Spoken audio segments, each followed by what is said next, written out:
Mestre Jesus, amigo irmão, incondicional dos nossos espíritos, nós agradecemos pela oportunidade, pelo ensejo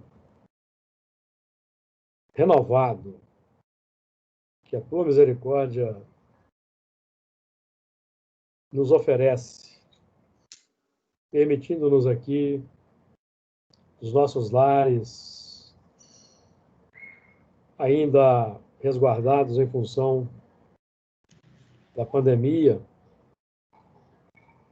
para que nós possamos arregimentar os valores que vão nos capacitar para os enfrentamentos, os desafios, para os trabalhos do crescimento intelecto-moral, para a superação dos percalços da caminhada, dos entraves interiores que nós ainda trazemos, que se expressam pelos reflexos, pelos sentimentos, pelo caráter ainda com o qual lutamos no mundo íntimo para estabelecer aquele plano do ideal. Agradecemos pela presença dos amigos espirituais que nos orientam, tutelam, a partir da Fraternidade Espírita Camilo Chaves, e que nos tem favorecido com essa oportunidade inestimável de aqui estarmos reunidos, estreitando os laços da fraternidade, da solidariedade, estendendo e ampliando a nossa possibilidade de atuação à distância. E assim nós já estamos nos preparando para aquele plano da atuação no mundo espiritual, em que sabemos que o pensamento se torna mais rápido, o seu alcance mais abrangente. De certa forma, já estamos aqui nos preparando para esses movimentos. Pedimos a necessária inspiração, orientação, amparo, para que o melhor seja alcançado por todos nós nesta oportunidade bendita de estudarmos os textos do teu profeta Moisés, textos simbólicos que ele deixou registrado para nós em forma de poema, e nesse poema, nos seus versos, ensinamentos valiosos e extraordinários que nós estamos buscando garimpar e entender. As tuas bênçãos de paz, de compaixão e de misericórdia envolvam-nos a todos. Muito bem. Então, vamos projetar aqui o texto, a partir do versículo 11 hoje.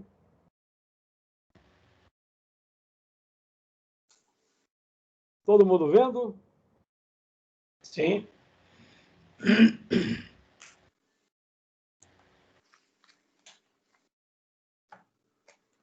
Tá perfeito aí? Tá, né? Tá tranquilo. Muito bem. Então, vamos fazer a nossa leitura. Capítulo 2 de Gênesis. Vou ler a partir do versículo 10, e nós já estudamos. Já estudamos também o 11 e o 12, mas nós vamos, a partir do 11 aí, vamos falar rapidinho do que já foi falado. Versículo 10. E saiu o rio do Éden para regar o jardim, e dali se dividia e se tornava em 4 braços. O nome do primeiro é Pison. Esse é o que rodeia toda a terra de Havilá, onde há ouro. E o ouro dessa terra é bom. Ali há o bidélio e a pedra sardônica. E o nome do segundo rio é Gion. Esse é o que rodeia toda a terra de Cuze. E o nome do terceiro rio é Idequiel. Esse é o que vai para a banda do oriente da Síria. E o quarto rio é o Eufrates. E tomou o Senhor Deus o homem e o pôs no jardim do Éden para o lavrar e o guardar.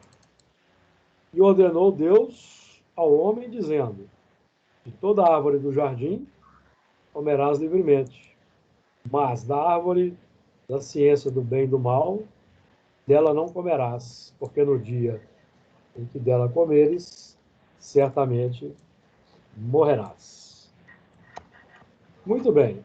Texto é esse, um texto desafiador, como nós já temos tido a oportunidade de observar, todos os companheiros que aí estão conosco nessa caminhada, nos passos iniciais, no território da razão iluminada, e cujos trabalhos e esforços é-nos apontado e decodificado no livro de Gênesis. E hoje nós estamos aqui já estando inclusive na vigência do Apocalipse, que é o último livro, o livro do último dia dos ciclos de 7.000 anos da nossa evolução, do nosso esforço para a iluminação da razão. Nós hoje aqui, do alto destes milênios que se foram, o sétimo milênio a partir de Adão, terceiro milênio a partir de Cristo, nós estamos buscando entender o processo. Municiados que estamos com conteúdo do Espiritismo cristão. Já temos estudado o versículo 10, e saía o rio do Éden para regar o jardim, e dali se dividia, tornava em 4 braços, que são os 4 povos que se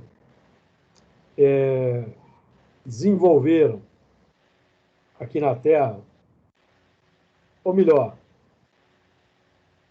daquele fluxo que veio do Éden para regar o jardim e a sua enxertia ou reencarnação no troco dos espíritos que vinham evoluindo na Terra, com o tempo, eles então se formaram 4 grandes grupos por afinidades: os arianos, os hebreus, os egípcios, os hindus, na terminologia proposta por Emmanuel para nós. E nessa reformulação ou reencontro ou reestruturação, decodificação do fluxo original em 4 grandes povos, evidentemente que, como eles foram enxertados aqui na Terra pela reencarnação, os espíritos da Terra foram enxertados simbolicamente no seu tronco de conhecimentos. E assim, é como se eles tivessem formado, vamos colocar assim em termos didáticos, tá? É como se eles tivessem didaticamente agrupado os espíritos da Terra em 4 grandes grupos também. Os arianos, os hebreus, os hindus, os egípcios. 4 grandes grupos, miscigenados aos exilados, os da Terra, sendo então estimulados ao processo de desenvolvimento intelecto-moral, apreendendo pelo contato social, pelo atrito do dia a dia, ou no ombro a ombro com esses espíritos foram transferindo para os da terra, conhecimentos valiosos que eles trouxeram do mundo de origem. Pergunto para os amigos se está claro, se alguém tem alguma dúvida, se alguém quer acrescentar algum comentário para nós avançarmos. Certo? Nós estudamos na semana passada, e depois quem não esteve, seria bom se pudesse ouvir o da semana passada para entender a questão da enxertia que nós abordamos com a ajuda de do texto de Paulo, que consta da sua epístola aos Romanos. Fizemos aí uma análise, com base nos estudos do Honório Abreu, sobre a enxertia. Então, avançando aí, nos 4 braços, já abordamos. O nome do versículo 11, o nome do primeiro rio, né? Primeiro braço, é Pison. Este é o que rodeia toda a terra de Avilá, onde há ouro. Semana passada nós falamos, e vamos repetir. Esse rio define os hebreus, o grupamento hebreu. E o ouro, essa terra, esse é o que rodeia toda a terra de Avilá. Essa terra de Avilá situava-se provavelmente na Arábia, certo? Simbolicamente, os hebreus, então, englobaram esse território, do ponto de vista filosófico, digamos assim. Este é o que rodeia toda a terra de Avilá, onde há ouro. O ouro simboliza o conhecimento. Simboliza o conhecimento. O ouro precioso. Então, o que ocorreu? As profecias do povo hebreu envolveram todo o orbe, ou não é? Ou não foi isso que aconteceu? O movimento, o ensinamento dos hebreus, as suas profecias, se espalharam pelo orbe e englobaram todo o orbe. Certo? O ouro, com a sua característica de ser da cor amarela, um metal precioso, muito brilhante, mesmo em estado bruto. Quem já viu aí o ouro em estado bruto? O ouro em estado bruto é praticamente o mesmo ouro que nós conhecemos nas joias, ou não é, Didi? Ele vem com a sujeirinha, né? Mas sim, mas ele já brilha em estado bruto. Já brilha, porque ele não se combina, né? Ele Isso. fica misturado com a ganga que vem junto. Não existe mistura intrínseca do ouro com outros metais. Isso é muito interessante. Ele não oxida nem nada, né? Isso, ele não oxida. Então é o seguinte, ele não pode ser corrompido. Essa é a ideia. Não sofre corrupção. Então, é o símbolo do conhecimento. E eu estou querendo avançar no símbolo do ouro, porque o símbolo do ouro, aliás, o ouro simboliza o próprio sol. O sol, quando nós olhamos para o sol no céu, a impressão que nós temos é que é uma grande bola de ouro, ou não é? Parece mesmo. E a cor é parecida, né? Isso. Então, existe uma similitude na aparência entre o ouro e o sol. Então, o ouro como sendo o símbolo do sol, o sol como sendo, por exemplo, o símbolo de Jesus, não é isso que Emmanuel diz? Que Jesus é o sol das almas. Então, o ouro representa, que o ouro é um metal precioso, um metal durável, incorruptível, que tem a sua característica de brilho marcante e de preciosidade, mesmo em estado bruto. Mesmo quando fragmentado, em pepitas diminutas. Então, qual que é a ideia? A ideia é que nós estamos tratando aí da metabolização da luz do Sol, a sintetização da luz do Sol. Então, essa preciosidade que os hebreus trouxeram é o conhecimento nobre que hoje nós estamos estudando, e hoje, nas feições, nos territórios do Consolador, temos a natureza especial desse conhecimento, e o nosso esforço hoje, que é o esforço proposto por Jesus, quando evidentemente aqui esteve entre nós, nos concintando a vivência do amor, o nosso esforço é o da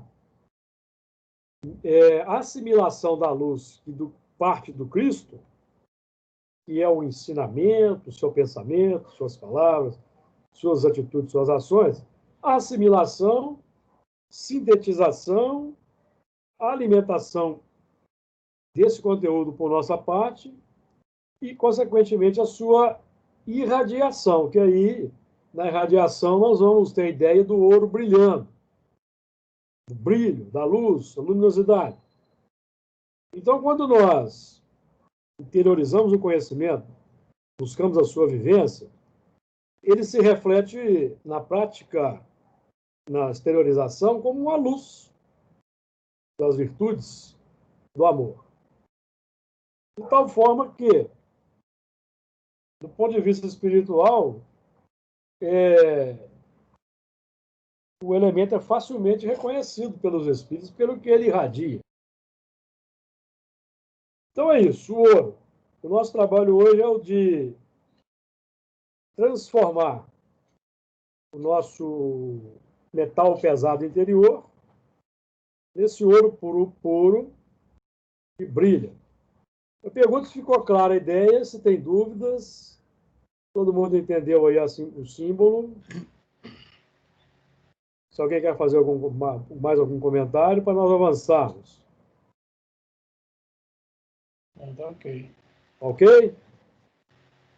Versículo 12. E o ouro dessa terra é bom. Ali há o bidélio, a pedra sardônica. Então, o que nós notamos aí é que o profeta Moisés, ele se detém com mais ênfase na análise desse primeiro rio. Porque esse primeiro rio simboliza os hebreus, e os hebreus simbolizando aqueles que trouxeram para a terra a raiz de Davi, que é a raiz da oliveira, e a oliveira percorre todo o universo, meus amigos. Tá?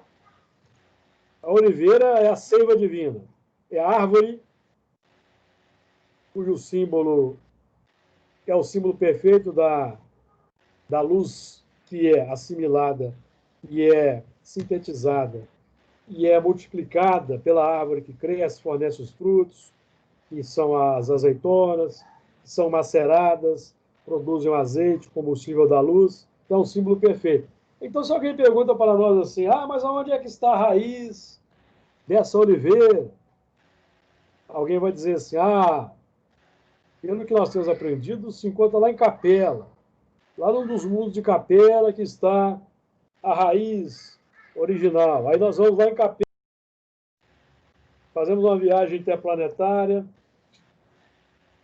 vamos à Capela, no de seus mundos. Chegamos lá no mundo, vamos procurar a autoridade máxima lá do conhecimento. Chegamos para essa autoridade máxima e perguntamos, eu vim aqui para conhecer a raiz da oliveira, porque daqui partiram os ramos que foram enxertados na terra. Aí o Espírito vai dizer assim, mas não está aqui não, está lá em Sírios. Aí nós pegamos a nossa nave, então, partimos para Sírios. Do livro Renúncia, no início, dos espíritos Pollux, do diálogo de Alcione com Antênio em Sírios, quem se lembra? Um dos mundos de Sírios. Então, porque a ligação nossa com os exilados vem de sírios. Tudo indica, então, que existe aí uma conexão importante. De sírios partiram exilados para a capela e de capela para cá. Então chegamos ao Sírio, num dos mundos de onde saíram os elementos que foram enxertados em capela, procuramos a autoridade máxima. Nós estamos vindo da Terra, lá de um dos mundos do sistema solar, e evidentemente que o Sol lá tem outro nome. Passamos em capela para buscar, conhecermos a raiz da oliveira, e lá em capela disseram que estaria aqui em Sírios, aí viemos aqui conhecê-la, mas aí o que o Espírito vai dizer? Não, mas não está aqui não. Ela veio de fora, veio de outros mundos. Ou seja, meus amigos, essa seiva percorre todo o universo. E ela vai sendo transferida, enxertada. Certo? Então, versículo 12, o bidélio, que é uma substância da cor do maná. Então, nós estamos vendo aí, inclusive, essa ligação com o alimento que desceu do céu, que é o maná. É um símbolo.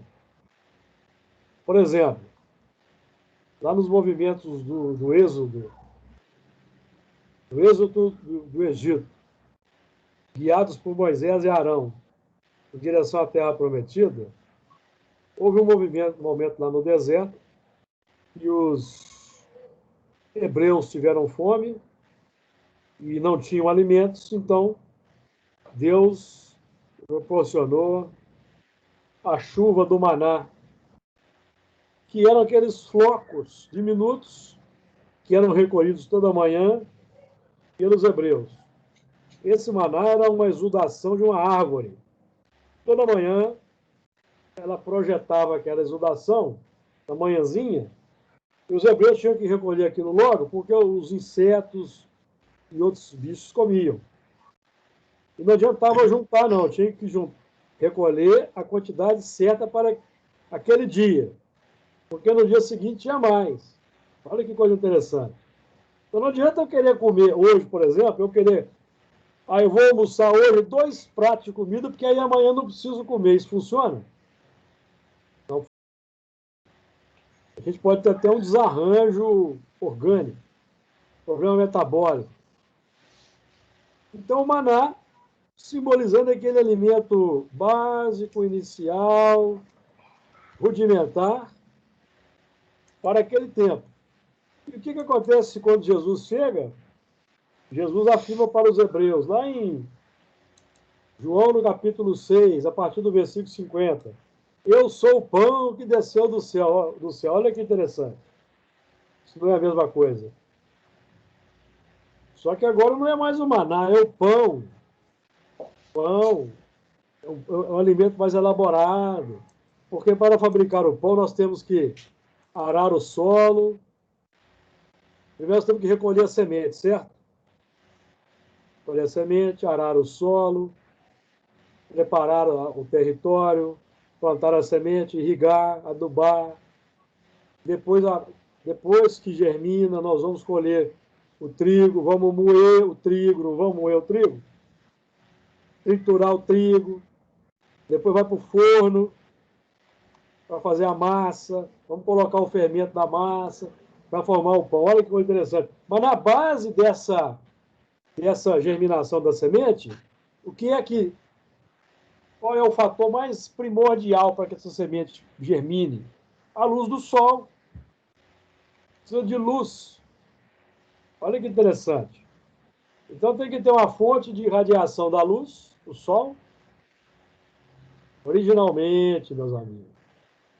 Então daí, por isso que Jesus vai dizer assim, lá no Apocalipse, já estudamos, eu sou o alfa e o ômega. Entenderam? A luz e o pão. A luz é o alfa, o pão é o ômega. Olha que interessante. A luz é o começo do processo, o pão representa a obra. Então aí nós podemos aí, meus amigos, viajar na filosófica e até no espaço cósmico, com liberdade, viu, para entendermos esse assunto. Então, ali há o bidélio e a pedra sardônica. Nós vamos estudar no Apocalipse essa questão das pedras, aquela placa. A estola sacerdotal tinha 12 pedras, cada uma gravada com um dos nomes dos filhos de Israel. Tinham duas pedras, cada uma com nome de 6 dos filhos de Jacó, das tribos, que deram nomes às tribos, que geraram as tribos. 2 delas ornavam a estola sacerdotal, a pedra sardônica, que é uma espécie de ônix. O ônix é como se fosse um tipo de ágata, se não me falha a memória, de coloração avermelhada. Não é isso? É isso mesmo. Muito bem. Versículo 13. E o nome do segundo rio é Gion. Esse é o que rodeia toda a terra de Cuse. Então, esse segundo rio Gion sugere-nos o Egito e a terra de Cuse, a Etiópia. Então, aí a alusão aos egípcios é muito clara. 14.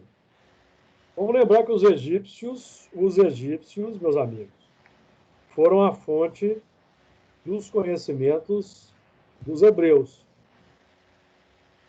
Quando quando Abraão desperta, ouve a voz de Deus, que é um movimento interior de despertamento, percepção consciente das diretrizes superiores em nós, esse é o símbolo. Chega um momento mais à frente, na trajetória de Abraão, que ele desce ao Egito, porque havia fome na terra dele. Vamos lembrar que Abraão, meus amigos, quem se lembra qual era a cidade de Abraão? Alguém se lembra? Eu não lembro, não. Na Caldeia. Já ia falar. Isso. É isso, Flor? Não, já ia falar que é Ur. Isso. O que mais você queria falar sobre isso? No momento, sim. Já li muito a respeito, mas assim, no momento, não estou lembrando, não. Isso. É de Ur, na Caldeia, uma cidade suméria. Então, o povo sumério que fundou Ur e outras cidades, como Uruk, nós aqui vamos estudar isso mais à frente, com mais detalhe, quando chegarmos lá no Caim, que fundou uma cidade, eles eram caldeus. Os caldeus eram semitas. Os mesmos caldeus semitas que depois, lá no ano 587 a.C., fizeram o cerco a Jerusalém e levaram os hebreus cativos. Recordam-se? Caldeus. Abraão era caldeu. Olha que coisa interessante.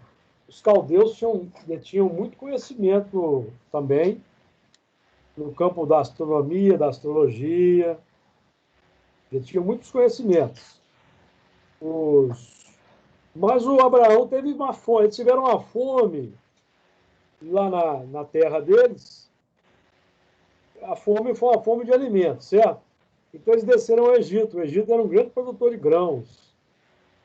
Mas Abraão desceu ao Egito, o símbolo não foi só para buscar grãos. O símbolo é que Abraão desceu ao Egito a buscar novos conhecimentos. Depois esse movimento é reciclado. Quem mais desce?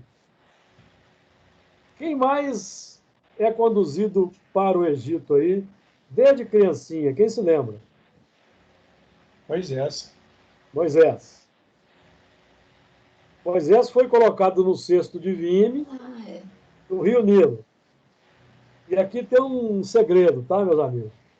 A palavra para cesto de vime, que é a mesma raiz que a palavra arca no hebraico. Olha que coisa interessante. Então, o cesto de vime é como se fosse o embrião da Arca de Noé. Olha, nós vamos estudar mais à frente aí, tá? É a mini arca, né? É como se fosse nos seus primórdios. Veja que simbologia muito interessante aí que temos para quebrar a cabeça mais à frente. Então, depois, Jacó teve 12 filhos, vocês se lembram? Ele teve 11 filhos, não foi? Aham, José foi vendido pelos irmãos mais velhos. isso. Onde que foi que ele terminou? Lá Lá no no Egito. Egito. Lá no Egito e foi estudar muito lá, né? Caiu nas graças lá do braço direito do faraó. O nome, daqui a pouco até lembro o nome dele. Caiu nas graças e foi educado lá em função da sua capacidade de interpretar os sonhos. Então ele se tornou lá um chanceler lá no Egito, um governador, o braço direito do faraó, se lembra? E depois houve Ele uma conheceu, inclusive, os segredos lá da. Isso, Né? bebeu nas fontes iniciáticas lá, como Moisés anteriormente. Dizem aí as fontes que esse José,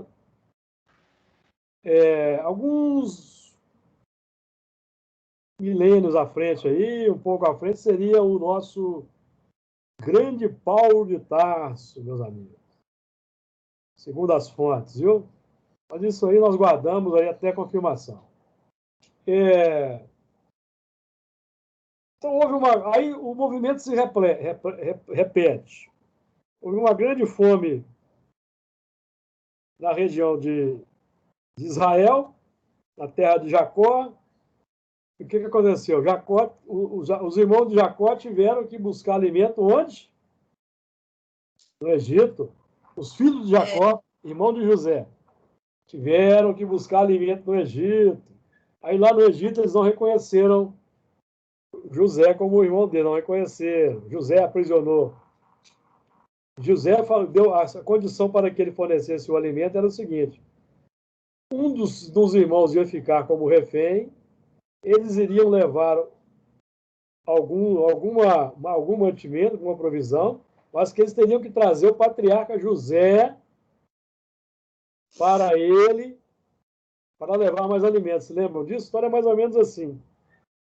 Aí, quando o patriarca, depois de uma longa peripécia, o patriarca, o Jacó, chega ao Egito, aí ele se revela como sendo José, mas não guarda nenhum rancor, nenhuma mágoa dos irmãos, e é aquela história bonita que todos nós já conhecemos.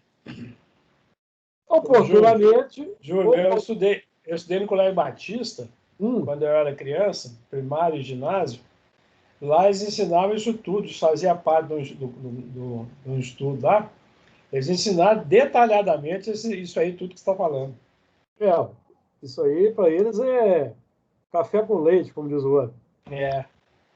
Eles contam essa história de cós salteado, de trás para frente para trás. Exatamente. De um lado para o outro, do outro para... E a gente tem que aprender. Isso, faz parte. E, oportunamente, quando Jesus nasce, que Herodes propõe aquela perseguição difícil, que há controvérsia se ocorreu mesmo, tá? Mas, enfim, vamos partir do princípio que houve. Herodes propôs aquela perseguição às crianças, para onde José e Maria levam Jesus? Na infância? Para o Egito. É uma reciclagem. Uma reciclagem, tá, amigos? Quer dizer que Jesus foi aprender, não. Jesus é o mestre de todo mundo. Jesus é que enviou egípcios, hebreus, todo mundo. Mas é como se fosse uma reciclagem do movimento difícil de aprisionamento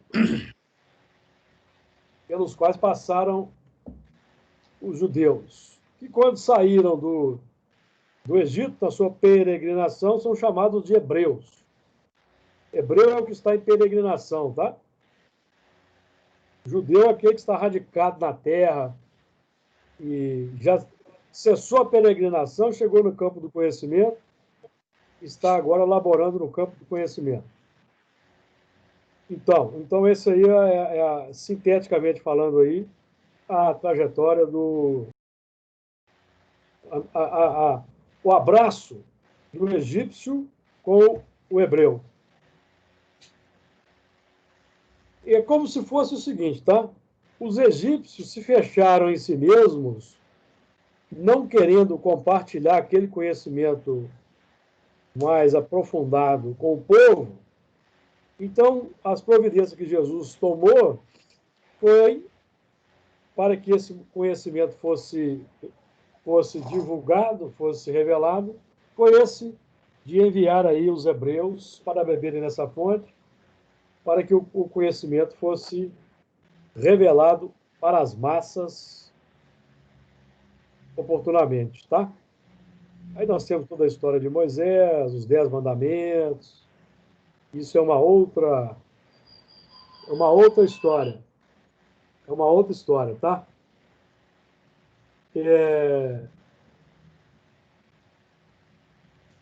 Muito bem. E o nome do terceiro rio é Hiddekel. Este é o que vai para a banda do oriente da Síria. E o quarto rio é o Tibre. E o terceiro rio, Hiddekel, é o Tigre. E o quarto rio é o Eufrates, melhor dizendo. Então, referência ao grupamento hindu, o rio Tigre. E o Eufrates, referência aos arianos, porque o Eufrates se conjuga com o Tigre, formando que forma a Mesopotâmia, né? Isso, formando um delta que deságua no Golfo Pérsico. Então, entre o Tigre e o Eufrates, nós temos ali a Mesopotâmia, Suméria, a Babilônia, o atual Iraque, essa região aí. Nós já conhecemos bastante aí nas nossas reuniões aí de segunda-feira. Então, oportunamente, Emmanuel vai nos dizer isso no livro Há 2000 anos, A Caminho da Luz. Os arianos deixaram os hindus mais ou menos 12, 10 mil anos antes de Cristo. Eles, então, desceram para as planícies do Irã e, a partir daí, para a Europa, os arianos, buscando aquele paraíso perdido, buscando uma terra nova, uma terra diferente. Então, os arianos, então, formaram aí a civilização europeia, que é uma civilização extremamente técnica, científica, digamos assim, não muito dada a movimentos místicos em termos, tá? Por quê? Nós vamos notar os gregos, os espartanos, os romanos, por exemplo, os próprios caldeus, todos eram muito místicos. Todos tinham uma quantidade muito grande de deuses e existia uma estreita ligação, principalmente os romanos. Por exemplo, Júlio César era o pontífice máximo da religião romana. Eles nutriam uma devoção religiosa aos generais comandantes das legiões. Quanto mais soldado era um comandante de legião, ou seja, quanto mais lutava ombro a ombro com os legionários, e ele encarava as batalhas ali na linha de frente, mais devoção ele tinha pelos seus legionários. César foi de todos esses aí, César foi o maior, e os generais ali que ajudavam César também tinham essa característica. A maioria daqueles generais que se conjugaram com César, por exemplo, na Guerra das Galhas, eram generais que nós chamamos de generais de pele de crocodilo, casca grossa, acostumados com batalhas, né? E não tinham medo. Porque o general que tinha medo, que não enfrentava a batalha, não era respeitado. Então ele tinha que ter essa condição. E existia uma devoção quase que religiosa pelos comandantes. Quanto mais vitoriosos e quanto mais as suas estratégias eram certeiras, maior se tornava a devoção. Então, por exemplo, quem esteve aí na reunião da segunda-feira conosco, vai se lembrar daquela manifestação que houve, por intermédio da Paula, daquele legionário queixando-se do comandante, se lembram? Uhum. Porque o comandante bateu em retirada e deixou os legionários serem trucidados pelos partas. Um movimento que Júlio César e os generais que trabalharam com ele nunca fizeram. Então, vimos a comprovação desse movimento aí no nosso. Temos visto, evidentemente, na nossa reunião. Então, quando nós dizemos que os arianos eram muito técnicos, eles eram muito técnicos, muito práticos, porque os romanos, por exemplo, os romanos não ficavam. Evidentemente, os romanos tinham essa característica mística, mas eles não permaneciam naquele culto místico inoperante. Eles partiam para as batalhas, para as campanhas, construíam cidades, construíam caminhos, aquedutos. Então, o senso prático dos romanos era extraordinário. Muito mais do que o dos gregos. Certo? Então, nós podemos dizer o seguinte, que esses 4 povos, esses 4 grupamentos, esse fluxo se decompôs em 4 grandes povos que abraçaram os da terra, enxertaram os da terra nesses 4 grandes povos, e ao longo do tempo eles foram se subdividindo. Por exemplo, a partir do momento que os arianos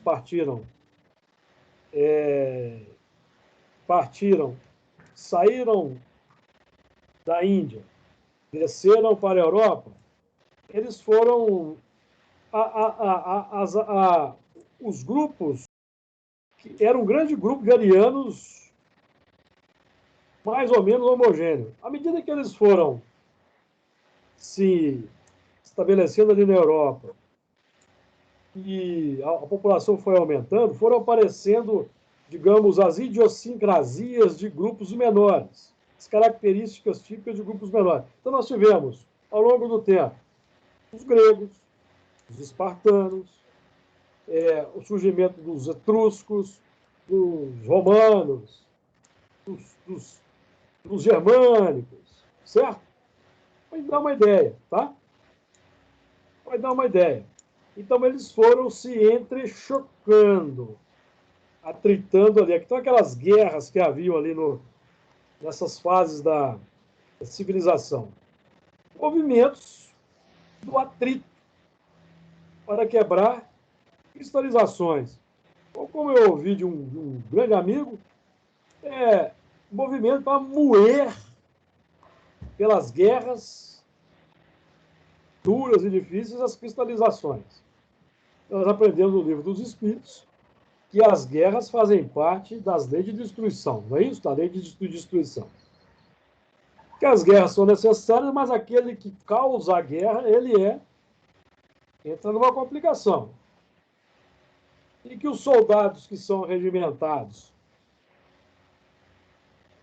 para matar nas guerras, eles não têm culpa, isso aprendemos lá no livro dos Espíritos, a não ser pela crueldade, pelo excesso de crueldade, certo?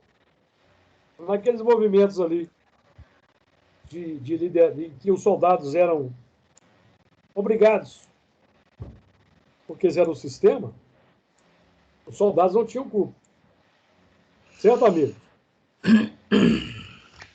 Eles entravam no sistema porque ai do mundo por causa dos escândalos, mas ai do homem por quem o escândalo vier, certo? Precisa do escândalo, precisa, mas aquele que toma a iniciativa de escandalizar, esse vai responder. É o responsável. E os soldados que ele regimentam, não. Vocês entenderam isso, meus amigos? É o soldado que mata no campo de batalha. Está lá no livro dos Espíritos. Não tem culpa. Está cumprindo o dever, tá? Ele passa a ter responsabilização se ele mata com requintes de crueldade. Certo? Isso também acontecia, infelizmente, nas batalhas. Bom, deu uma ideia? Deu uma ideia. Deu. Então, os romanos, isso que eu queria dizer, acabei não dizendo. Então, eles foram se subdividindo. Aí começou a haver uma miscigenação. Ou seja, nós tínhamos ali os semitas, o grupamento hebreu, no Oriente Médio.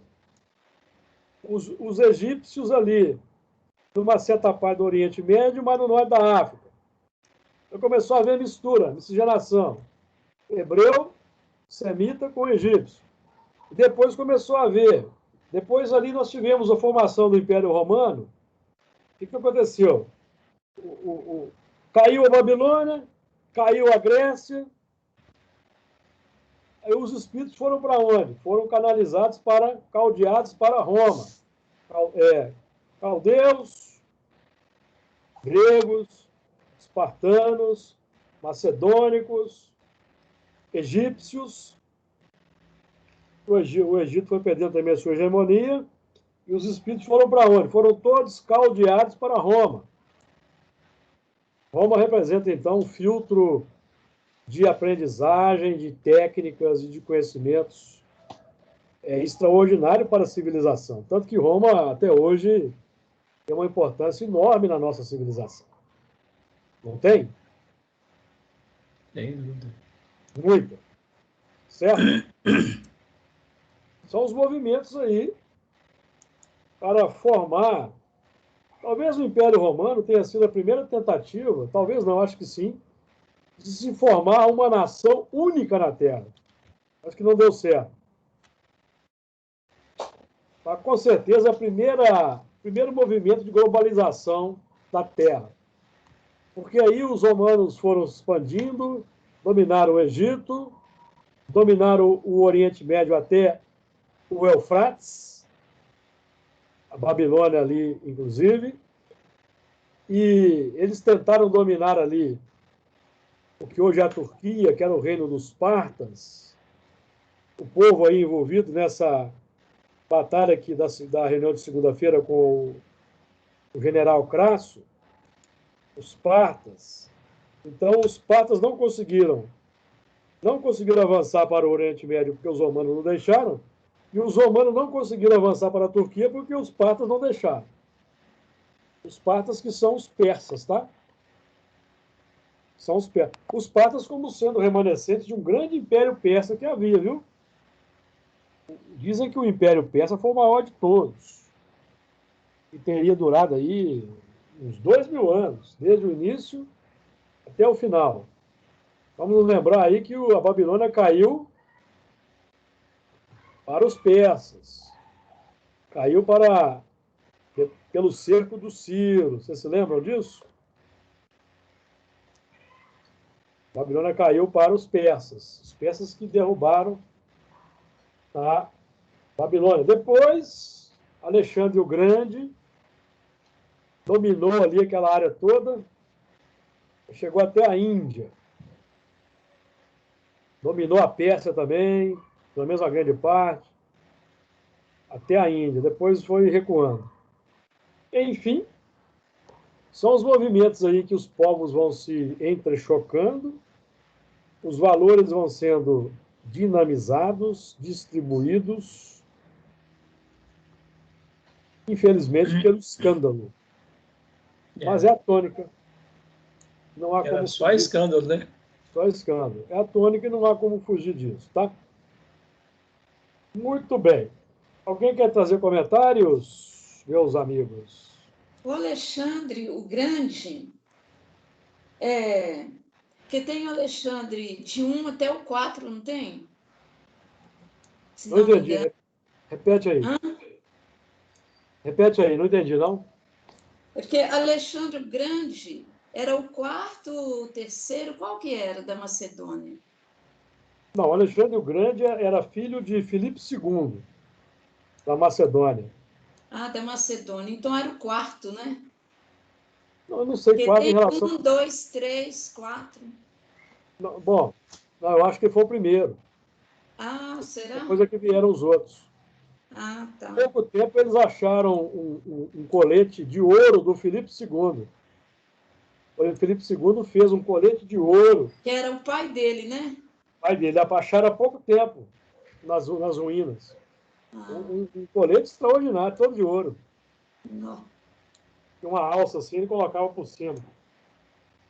O Alexandre II, o Alexandre o Grande, que é reencarnação do faraó Tutmoses III, que viveu ali, que era irmão da Hatshepsut, Nossa. a rainha do Egito, e segundo as revelações é uma das existências do Chico Xavier, Hatshepsut, era irmã do Tutmoses III, que é o mesmo espírito Alexandre, que reencarna depois. Mais à frente ele reencarna como Júlio César. Mais à frente reencarna como Luís IX. Depois Napoleão. Napoleão Bonaparte. Mesmo espírito. E você sabe que coisa interessante? Como que era chamado, como foi apelidado pelos historiadores o Tutmoses ou Tutmés III, que é o mesmo. Sabe como ele era chamado? Não. 1300 a.C., o Napoleão do Egito. Veja que interessante, é o mesmo espírito. Depois veio com o mesmo nome. É. E que, segundo a revista Espírita, é o São Luís, guia da Sociedade Espírita de Paris. São Luís aí que tem várias mensagens no Livro dos Espíritos, Evangelho segundo o Espiritismo. É o nosso Júlio César, segundo a revista Espírita. Muito bem. São milênios para evoluir, hein? Milênios, realmente. E Júlio César, numa comunicação dele na revista Espírita, vai dizer que ele foi escravo em várias existências, não é para menos. Em função do que ele fez, tanto como Alexandre, como com o Júlio César. Como Depois Júlio César. veio ajustar os malfeitos que fez, né? Porque na revista Espírita mesmo, lá está registrado, está dito que ele mandou para o mundo espiritual 3 milhões de almas. Não. Júlio César. Segundo a revista Espírita, 2 ou 3 milhões de almas. Então, é muito problema que ele mandou para o mundo espiritual. Mas é um espírito de grande, desses exilados de capela, grande capacidade política e administrativa, e é por isso que ele foi tendo esses postos de comando acentuados, que é para trazer o seu contributo na formação das características dos povos.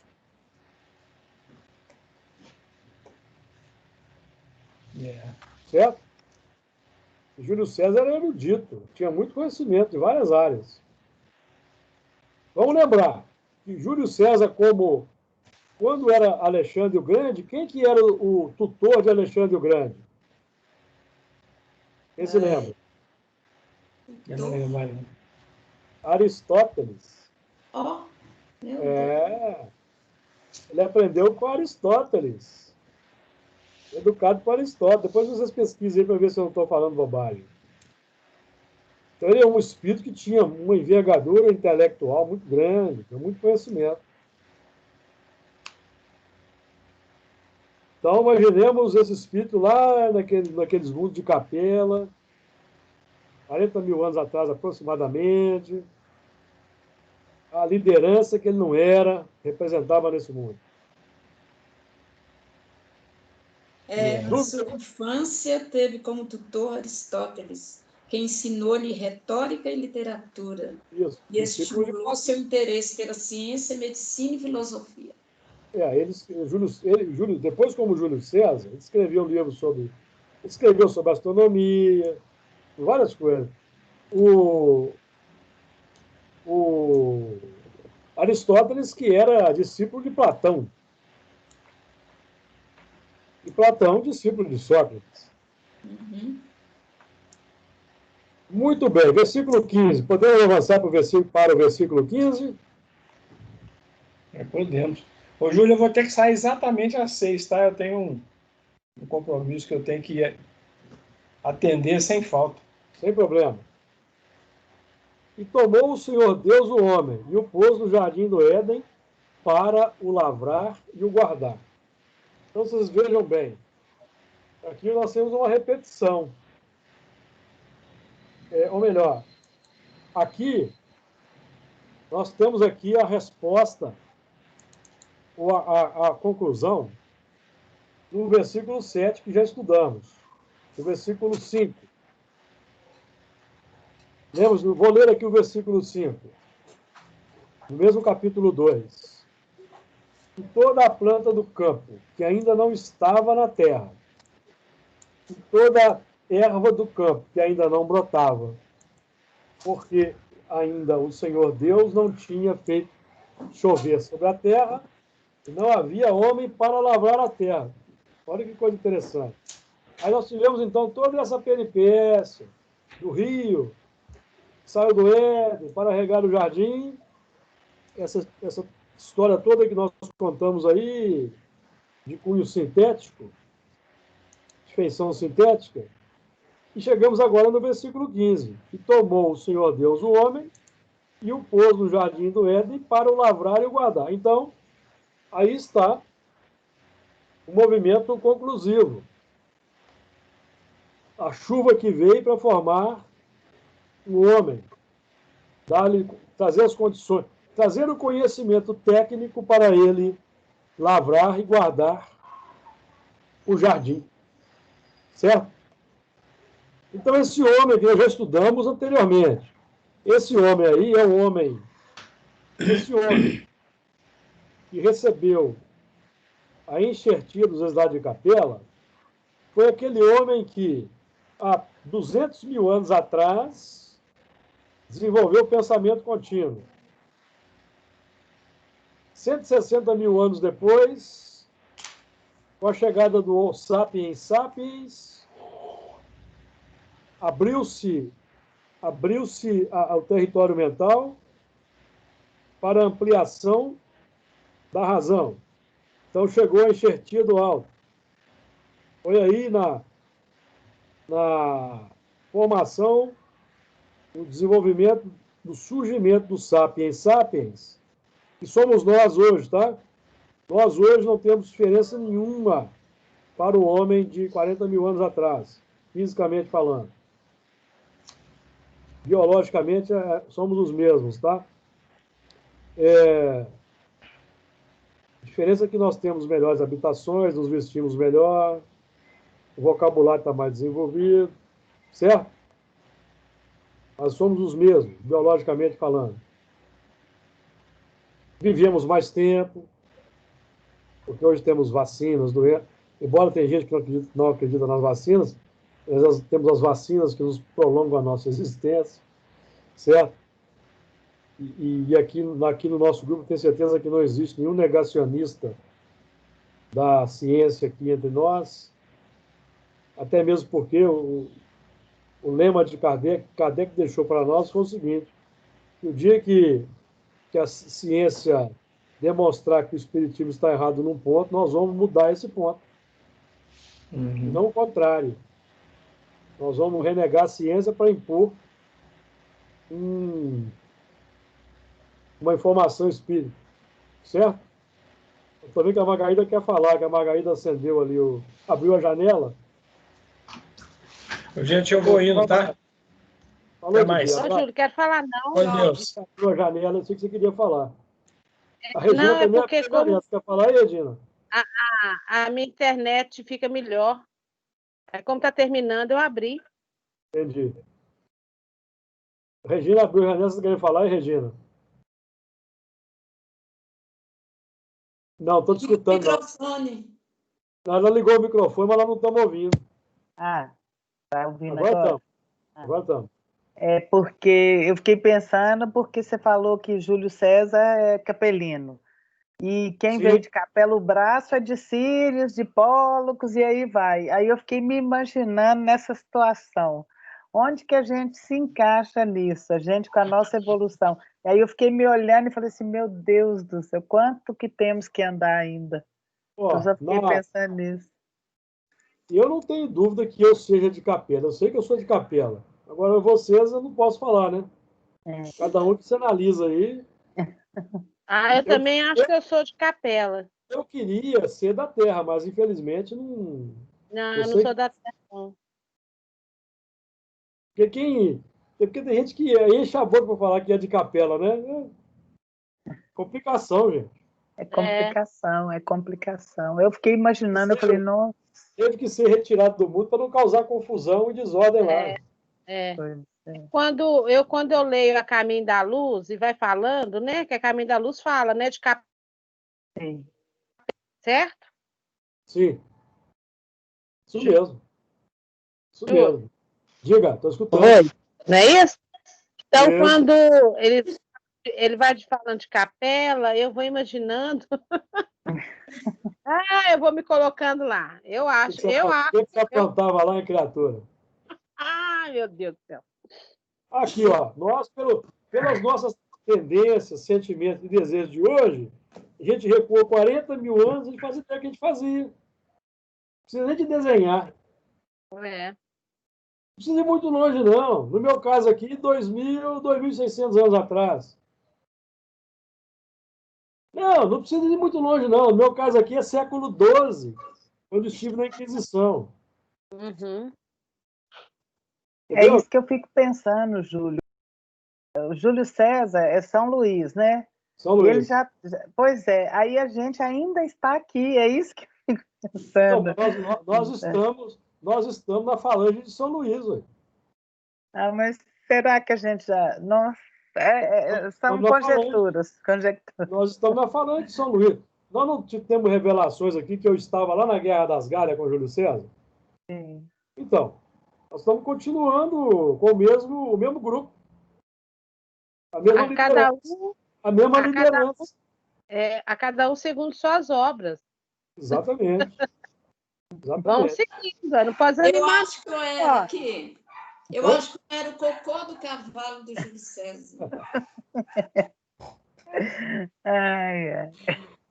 Pois é. Achando, viu? Vai achando. Vai achando que você é. Ô, Júlio. A ainda não terminou, não, né? Não. Eu vou terminar já. Então, nós estávamos falando aí do homem com conhecimento técnico para lavrar e guardar o jardim. Então, esse homem os da terra, se chegaram no nível adequado para receber investimento do alto, que são os exilados de Capela, há 40 mil anos atrás, segundo as fontes que temos. André Luiz, por exemplo, vai dizer no livro Libertação que nós lidamos com a razão há aproximadamente 40 mil anos. Então, aí é uma dica. Que é quando surgiu o Sapiens Sapiens e, obviamente, que os exilados de Capela chegaram para consolidar essa evolução humana. Consolidar, tá? Então, aí eu fiz aí, depois vocês podem ler aí, eu fiz um pequeno texto aí falando aí dos fósseis, não vou ler isso aqui não. Depois, se vocês quiserem, pode dar uma lida. É só a título de informação, tá? E o pôs no jardim do Éden. o jardim do Éden, meus amigos, o jardim é a ramificação do Éden. Então, o jardim é aquele espaço bonito, tem todos os recursos, mas ele ainda é um espaço primitivo, precisa de ser transformado no Éden. Eu costumo brincar dizendo que nós temos que desenvolver um calçado para não pisar no espinho, ou não pisar no ferrão na formiga, certo? Repelente de inseto para nós não sermos picados por inseto no jardim, certo? Roupa para poder entrar no rio e não levar picada, mordida de peixe. Então, o jardim é onde está tudo por fazer. Precisamos construir habitação, vestimenta, certo? Tem todos os recursos. O jardim é maravilhoso, a Amazônia. A Amazônia é maravilhosa, agora vai viver você lá sem recursos. Entra lá sem nada e vê se você consegue sobreviver. Certo? Então você tem que... Não é passar uma motosserra na Amazônia, né, gente? É isso que eu estou dizendo. E aí você transforma no deserto e fica sem solução. Mas é burilar o jardim. Transformar num Éden. Aí então nós temos aqui hoje, ó, internet, computador, câmera, telefone celular. Olha o que estamos fazendo aqui com esses recursos. Então isso é um Éden. Livro impresso, automóvel, proteção contra a tempestade. Certo? Então, é o Éden. Remédio, medicação para a dor, tratamento. Tudo isso configura o Éden, que nós estamos ainda elaborando. A Terra toda ainda... A Terra já tem, em várias partes da Europa, por exemplo, na América do Norte também, aqui no Brasil mesmo, vários recantos aí de nível de Éden. Mas vamos ver o Brasil hoje, por exemplo. Santa Catarina. Você escolhe morar lá numa cidade de Santa Catarina, que você tem todos os recursos ali, um estado avançado, mas o que aconteceu em Santa Catarina anteontem? Vocês notaram? Vocês acompanharam na televisão? Sim. Então, quer dizer, ainda não é um Éden. O que aconteceu? Não é um Éden. Nós ainda não conseguimos viver com segurança nesse nosso plano. No mundo inteiro. Lógico que tem países que está bem minimizado. Certo? Mas no Brasil, que ainda é tem ainda nós já temos aqui aspectos do Éden, mas temos ainda muito do mundo primitivo, saneamento básico precário, moradias precárias. Aí não estou falando de sistema partidário, nem de esquerda, nem de direita. Porque nós aqui podemos divergir quanto à posição política, isso é natural. Mas eu tenho certeza que nenhum de nós aqui diverge, é quanto à busca pelo bem-estar social. É ou não é? Sim. Em tese, o político de direita ou político de esquerda buscam isso no Brasil, não é isso que buscam? Uma divergência aqui ou ali, mas em tese todos buscam. E nós aqui, espíritas cristãos, buscamos isso, porque é o que nós aprendemos em espiritismo. Então, eu não falo aqui nem de esquerda nem de direita, nós estamos falando aqui de condições de vida digna. Isso está bem nítido quando a gente estuda a doutrina espírita nas suas entrelinhas. Então, nós já temos as duas configurações do Éden, mas temos a configuração que precisa ser aprimorada, que é o grande trabalho. E quando nós projetamos essa visão, ou nos viramos a lente para a África, nós vemos que na África é muito pior ainda. A Índia, Bangladesh, não é isso que acontece? Então, nós vemos o quanto ainda temos que trabalhar, usar o conhecimento técnico que trazemos para que o mundo como um todo se promova. E a gente tem aqui na Terra uma condição edênica, de fato. Então, com isso, meus amigos, eu termino o estudo. Que Jesus possa nos amparar.